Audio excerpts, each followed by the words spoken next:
clouds and a high of 83. Currently 59. Your next news update is at 7. Chicago's Morning Answer continues next on AM 560, The Answer. Now, from the Signature Bank Studios. If you're looking for the latest news, insight into what it means, and the sharpest opinion, there's only one station in Chicago where you can turn, and it's this one. We're AM 560, The Answer. Top of the morning, Dan and Amy. Yesterday, we talked briefly about this legislation making its way through the California state legislature to Governor Patrick Bateman's desk. Dream for All. It's a program that provides down payment and closing cost assistance to eligible first-time home buyers who apply to the program, selected by lottery, because there's, non-surprisingly, a lot more interested parties than there are budgeted slots, budgeted grants. The assistance is 20% of the home price's appraised value up to $150,000, whichever is less. 20% of the home's price or the appraised value up to $150,000, whichever is less.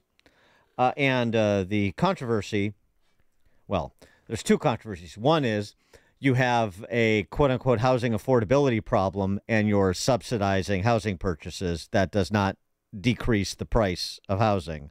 So there's an Econ 101 problem. And then there's the problem of blurring the lines between citizens and people in this country illegally, which, of course, California is wont to do. I mean, the legislation would expand the program's eligibility from permanent residents to quote-unquote undocumented immigrants, which is just the same thing as saying illegal immigrants.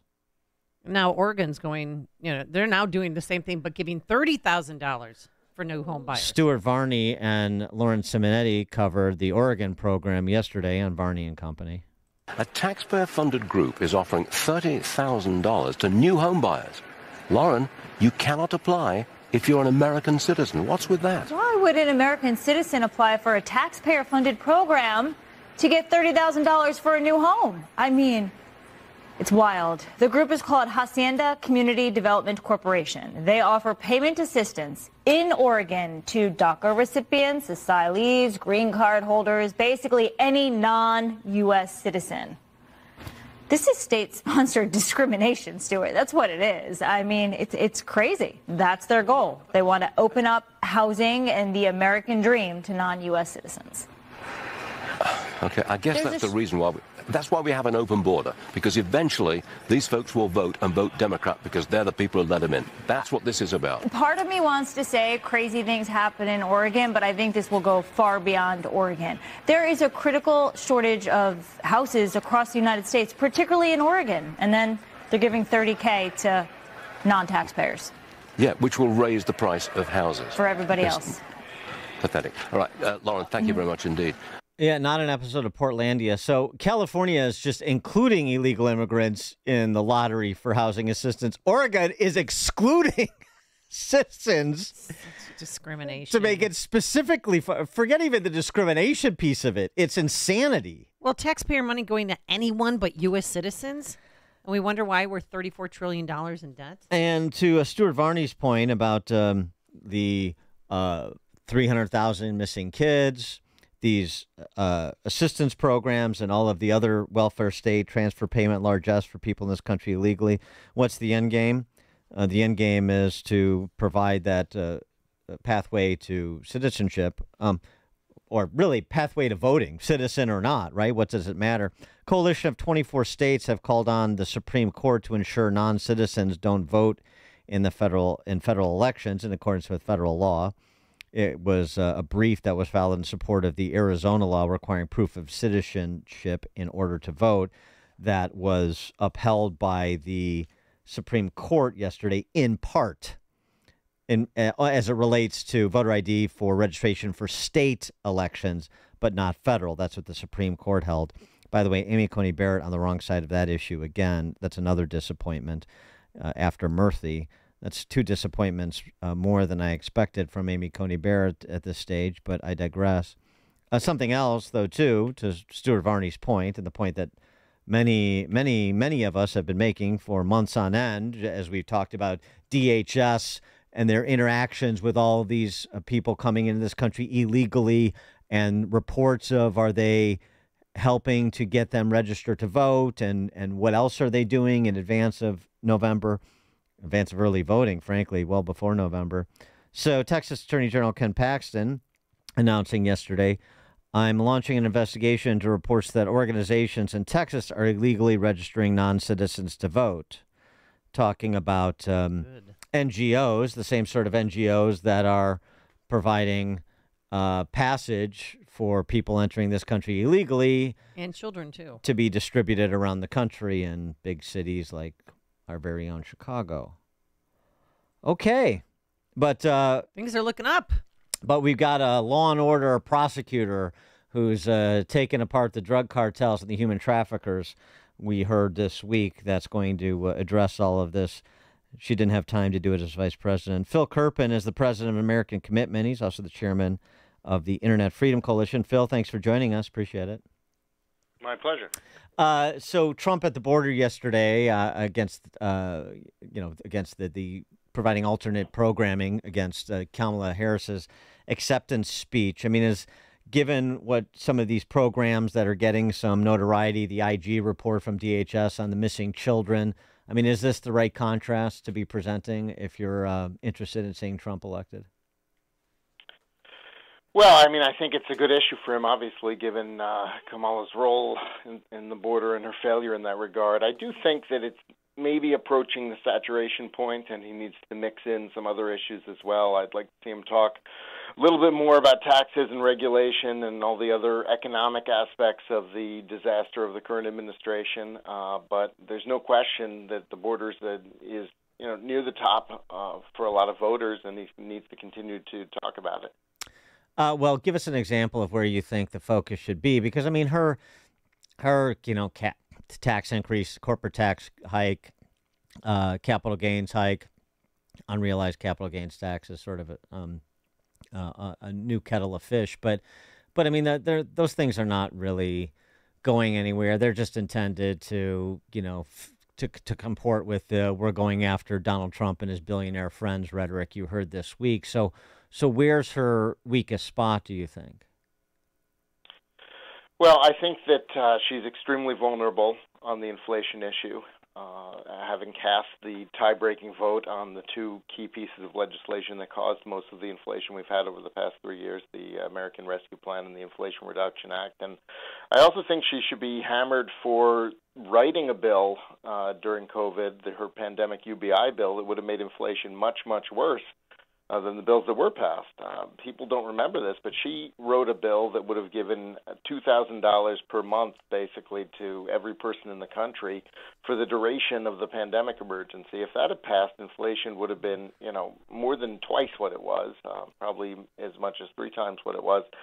And so, her view is when there's a problem, spend tons and tons and tons of money, and don't worry about the consequences of that. And I think someone with that mindset is very dangerous in the presidency. We're very likely to have a recurrence of the inflation problems we had over the past few years, if not worse, if she's in the White House. And, of course, if she doesn't just print all the money, then we are going to get some or all of those tax hikes, which are going to be very destructive for economic growth. And so I think that on economics, she's extremely vulnerable. And, of course, the only policy proposal she's really introduced herself from her own lips during this campaign is her insane idea to impose price controls on the U.S. economy.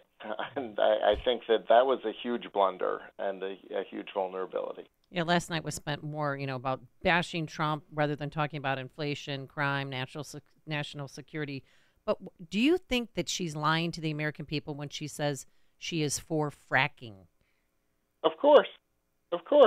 Look, I mean, I don't think you can ever listen to what politicians say in the current moment to determine what they'll do in office. I think you really have to look at the record. You have to look at what they've done in office before, what they've said in the past, to get an accurate view of who they are and how they'll govern. And this is someone who's extremely far left. And this idea that she can just say, "Hey, I changed my mind," ignore everything I've ever said and done until this current campaign. I think that if we let her get away with that, and shame on us, because somebody who flips will flop back very readily. And in fact, the nutty protest group, the climate people who do all the stunts and show up in offices, and I think Sunrise Movement, I think it's called. The head of that was quoted. I saw the quote. I don't know, a few weeks ago. That basically was asked. They were doing a stunt at J.D. Vance's office, saying he was a climate criminal or whatever, and the press says, are you concerned that Kamala Harris claims to be, against you on all your issues now? And they're like, no. We're sure we can persuade her to switch back when she's in office. I don't think they're wrong. I think that she's claiming to not be a radical right now out of political convenience, but I don't think her actual convictions have changed. Right, but the challenge for the Trump campaign and for Trump on that debate stage on September 10th is to make her explain these conversion stories, right? These alleged conversion stories. So when you were running for president, you said in a CNN town hall that you would ban fracking. Now you're saying I support fracking. Okay, that's fine. You changed your mind. Just explain what happened. What's the basis of the change? And you could go down issue after issue with respect to the moves that she has made since she became the nominee. Yeah, I hope he does that. And I would, I know he doesn't like to use notes, but I would actually give him note cards with the exact quotes and the dates that she said all these various things, and have him, read them and do exactly what you said. Say, what changed between, such and such date when you said such and such thing and now. Well, explain your reasoning so that people can judge whether it's a sincere conversion. I think that's very good advice, but he's got to have the quotes rock solid, so that she can't deny it or weasel out of it, and really press the case. Thomas Sowell writing about Republicans saying they better get on the ball. I'm loath to disagree with Thomas Sowell's insight into the human condition. He invoked Ronald Reagan, who he said overcame press antagonism, institutional antagonism, to win in landslides by, quote, addressing the voting public as if they were adults who could understand an issue. If you explained it to them in plain English instead of political jargon or snappy quips. There are some Republicans today who seem to understand that, but they're not running in this year's presidential election. Number one, do you agree with that in terms of the need to offer just cogent, simple explanations for both what you propose to do and for the racket that Kamala is running? And number two, where would you focus on the compare and contrast explanations? Well, I think that the nature of this election is very favorable for Trump in that he's been president before. We've had 4 years. We've experienced what it's like for him to be president. We saw that there was a net decrease in federal regulatory costs, unheard of. We saw that there were significant pro-growth tax cuts, and he's got all kinds of other accomplishments on the border, on foreign policy, and all kinds of different things. And I think that the Democratic scare tactics of saying that he's going to be a dictator and destroy democracy and all of this kind of stuff, the way to respond and the way to keep things substantive is just to say, you don't need to guess, you don't need to hypothesize what it'll be like under a Trump presidency. Just compare the way life was under the Trump presidency for you to the way it is under Biden-Harris. And she's the current vice president of the United States, and any promises or claims that she makes about being change or different or what they don't have credibility, because she's effectively running the country now, and she hasn't done these things. And then I go through the issues and contrast them, contrast the border, contrast taxes, contrast inflation. And I think that if he does that, he'll be very successful. Yeah, but try to keep it substantive to the extent he can. I know he rambles sometimes, but really stress that comparison. And I think he's largely tried to do this. Remember, he was off the campaign trail largely for a while because he was almost killed by an assassin. Mm-hmm. And they couldn't guarantee his safety at most of the venues where he wanted to do events. Now they've got this new setup with the bulletproof glass wall and all this kind of stuff. So I guess he's comfortable going back out there. But, he lost a lot of time. He lost a lot of time because he literally was the target of an assassination attempt. And so, that's hardly been covered. That's hardly been, they act like there's no reason that he canceled a bunch of events. It's very strange, but I think he's just got to prosecute the case, essentially. And that comparison is very favorable for him. Is there any issue that would be seen as maybe a somewhat ancillary that you think deserves more profile, that would be advantageous to in support of a larger framing of the race? For example, school choice, or what happened during COVID, particularly with the likes of Tim Walz, but also this administration too. He sort of made mention to it, made mention of it at the North Carolina rally when he said, "I'm going to hire all those military men and women who were fired under the vax mandate back," something like that. Or even this weird, dare I borrow a phrase, this weird characterization of J.D. Vance as some East Coast elitist because he went to Yale Law, this sort of attack on meritocracy and accomplishment and literally pulling yourself up by the bootstraps out of Appalachia. Anything like that you think has, upside? Well, I think that people don't really vote for the vice president much, although maybe they should, considering we just had one basically take over. Yep. So it is an important job. I think Walz was a terrible pick for the reasons you mentioned, as well as his insane habitual lies about his own biography. But particularly the education point, I think, is critical. Minnesota was always a very high-performing state educationally. It is now below the national average for the first time in the state's history. And I think that's a combination of the extended school closures that he imposed, but also all the crazy left-wing DEI curriculum changes that he imposed that are putting, left-wing ideology ahead of basic instruction. And, I think that if we contrast that with the school choice vision of President Trump, where, you're going to actually have a federal tax credit program to help people with private school tuition if they want to have alternatives for their kids. And, I think that's very favorable. And historically, education's been a very bad issue for Republicans. They've tried to avoid it because Democrats had a big advantage. That's no longer the case. Democrats really squandered that, I think, when people saw what was going on Zoom school and how crazy a lot of the curriculum materials have become in a lot of places. And so I do think that that's sort of an underused area, and that could be a real strength for Trump if he leans into the education issue. Phil Kerpen, president of the American Commitment and chairman of the Internet Freedom Coalition. Phil, thanks as always. All right, have a good one, guys. Thanks, you too. And he joined us on our turnkey.pro answer line.